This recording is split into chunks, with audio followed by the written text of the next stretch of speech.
Morning, everybody. Martin S51989 here once again, and now it's time for the America's Got Talent Season 6 Semifinals Week 2 recap. Now, note, I'm doing this morning instead of last night because one of those acts was featured on Channel 7 News last night, in which we know it was Snap Boogie. I'll talk about him in a little bit. But, of course, the HDH is also still doing some coverage of the aftermath of Irene as well, but that's not much to discuss about. But anyways, it was a big semifinals, and so here's my review. Okay, first up, once again, was the Kinetic King. You know he had to go first because of the setup. This act, once again, the act went off good without a hitch. Good, nothing went wrong. Although Piers might have said it may not have been spectacular as the last one, there was an upside. This one went a little bit faster, so it ended quicker because the set may have been smaller, but despite that, at least fast can be good too. That allows an act to get, that is great. Glad that the audience even counted down again. And I'm glad that Kinetic King has something new all the time. And I'll tell you what, I think he'll probably make it to the top 10. So, the Kinetic King, perfect 10. The next up after that was Fatally Unique, which was a dance crew, and this time they added a little bit more of a horror element to this. It kind of sounded, you might say it sounded scary, but it actually was fun because they danced to that song called Get Out of Your Mind. I don't know who did that. Of course, it was the second season in a row we had that song, because you may remember, if you watched last season's wildcard show, when RNG had danced to that same song, which Piers ended up buzzing that act for that, but of course, Fatally Unique wasn't buzzed. So, and they actually had a good. In fact, Howie had somewhat said that because we already have free dance crews in the semis, Howie said, this is the year of the dance, and I think we've had so many great dance crews, so who knows? Maybe if Fatally Unique comes in, we'd have 4 dance crews, so perfect 10. Okay. The next up after that was Landon Swank. He did another thing, and this time, this was also a judge's participation act, because the judges had also given these buttons numbered 1 through 4. And of course, as Sharon grabbed hers, of course, she accidentally hit the buzzer, but unfortunately, that X didn't count, so no deduction for Landon. Yeah, they pushed their buttons because Howie had number 1, Sharon picked number 3, and Piers hit number 4. And for those 4 boxes, they all exploded, and luckily there was nothing in them because Landon was hiding in another box. He hid in box number 2. After he got out, Piers did, and after the act ended, Piers did his put number 2 so that it would explode. But so lucky though, Landon got out. Good thing, because if the judges had picked number 2 during the act, Landon could have been killed. But thank goodness he survived this act. One thing, he also put some video messages in there too, to make sure that the judges would make the picks of which box. That is a great illusion, and I think Landon is definitely on the way to becoming the next Michael Grassos, because we remember where Michael was great last season. I think Landon might be following in his footsteps. So Landon Swank, perfect 10. I want to put him through because he's the only magician left in the competition, and I would love to have another magic act in the top 10. Then the next 2 acts all got buzzed by Piers, and there was mistakes. Next up was Jim Kana, and once again they had this, but Piers ended up buzzing them because they said that the act was getting repetitive.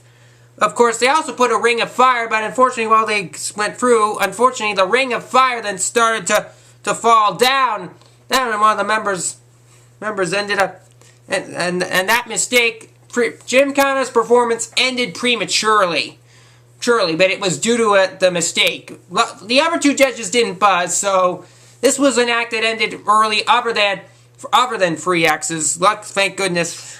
So, yeah. So, with Jim Kana's mistake, although some people thought that one of the members had gotten seriously burned, but they were okay because the suits that they wore, acrobatic suits that they wore for this performance, they were fireproof, so they're resistant to fire. Well, because of Piers buzzing and because of the mistake, I have to deduct a point for an act that makes a mistake too. So Gymkhana, only 5 out of 10. I think that mistake's was gonna cost them. Then next up after that, the Summer Wind Skippers, and they too made a mistake. They made 2 mistakes. Most of the jump roping was okay, but Piers had buzzed them at the end of their act due to how too many mistakes they made. Yeah, and I think those 2 mistakes are gonna cost them the competition. So Summer Wind Skippers, 5 out of 10. Then next up was Snap Boogie. As you know, Snap Boogie, he is from Beantown. That's right, being from Boston, Massachusetts. He did a great dance. He started out with kind of slow with some more classical string arrangement of Coldplay's Viva La Vida. But then, after that, he then started to have a better dance by doing Earth, Wind, and Fire's Boogie Wonderland. Most of the dance was great.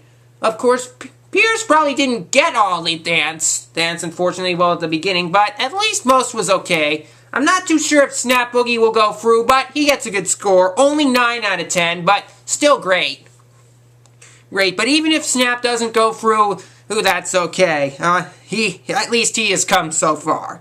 Then next up after that was Anna Graceman. She was the youngest singer, being only 11 years old, and the act being all the way from Juneau, Alaska. And this time she sang she put a twist of a Motley Crue song of the song Home Sweet Home. And lucky though, it paid off. And during the performance, she stopped hitting the piano keys, but she still sang because she then took the mic and stood up and started to sing without an instrument. So kind of a great thing there too. I think Graceman really is a great singer. So perhaps maybe someday she should do a full performance without the piano and just sing with a mic. That would be interesting. So Graceman, fantastic. Young kid, 10 out of 10. Then next up after that was Stephen Retchless, the pole dancer.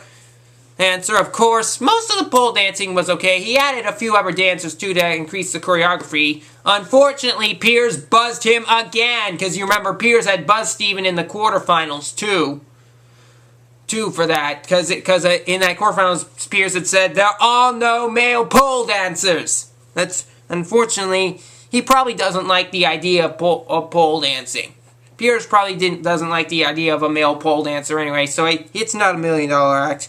At least it was okay though. So Stephen Retchless, 6 out of 10. He's not gonna go through.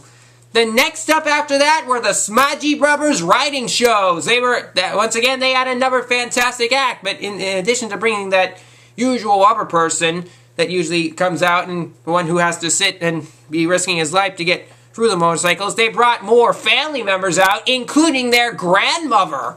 So, they were able to get through this act without any mistakes whatsoever. So the Smage Brothers, they're a great bike act. They're the only bike act left now that Matt Wilhelm has gone home. So the Smage Brothers, fantastic, 10 out of 10. Then after that, the audience and Nick and the judges had to go outside because next up was Professor Splash. And once again, Splash had to perform outside studio due to safety concerns. This time he did a very big dive up from 70 feet high. It was much higher than that last dive, which was 36, and if you know that quarterfinals, he had set a world record for that. Well, in addition, the pool was a little bit larger, being at more 8 feet deep rather than that 12-inch kiddie pool. So, and what's even better, the pool also even set on fire too.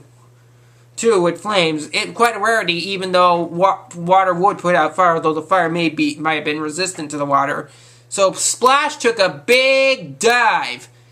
At least it was pretty good, and he even survived that, but Piers said we might have seen the best of Splash, but lucky though they didn't give any hand-used X's signs. If they didn't use them. I'm not too sure if he'll go through, despite, he has had risk lives before and he's survived, but I'm not too sure if he'll be able to continue diving. So Professor Splash, 8 out of 10. The next up after that was Landau Eugene Murphy Jr. And he was a great singer, and he sings all the old big band jazz and Sinatra classics. He sang another Sinatra classic last night, which he sang, I've Got the World on a String, which he also added dancers and a brass section to make even more better choreography. The performance actually was fantastic. Of course, Pierce said it may not have been Landau's best performance, but at least it was actually a great one. He could still move through, though, of course. But at least it was still a great act anyway. So Landau, 10 out of 10.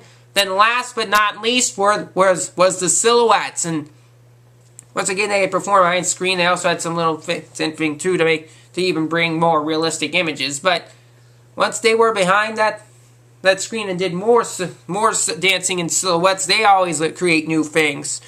Pierce said that the performance might not have been spectacular as the quarterfinals, but at least it was still great. So silhouettes could still move through because they're still a great dance crew anyway that performs in silhouette. That's what's unique about the act.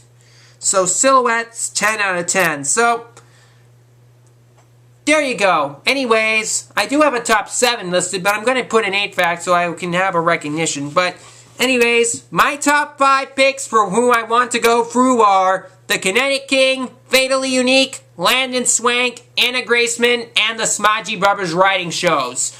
Although, I also will give some recognition to Snap Boogie, and the biggest recognition will go to both Landau, Eugene, Murphy Jr., and the Silhouettes.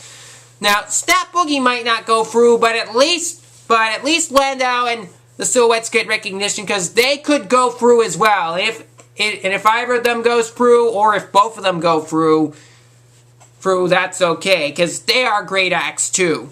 Anyways, that's all I have to say for the night. I mean for today. I hope you enjoyed this recap, and don't forget the results show is on tonight at 9 o'clock Eastern Daylight Time, 8 p.m. Central Time on NBC, which will even have guest performances from Flo Rida, Nicki Minaj, and of course the great Britain's Got Talent legendary singing sensation Susan Boyle. So it's gonna be a big results show. So don't miss it. Anyways, that's all I got for now. I'll see you all again soon for the next video. Bye!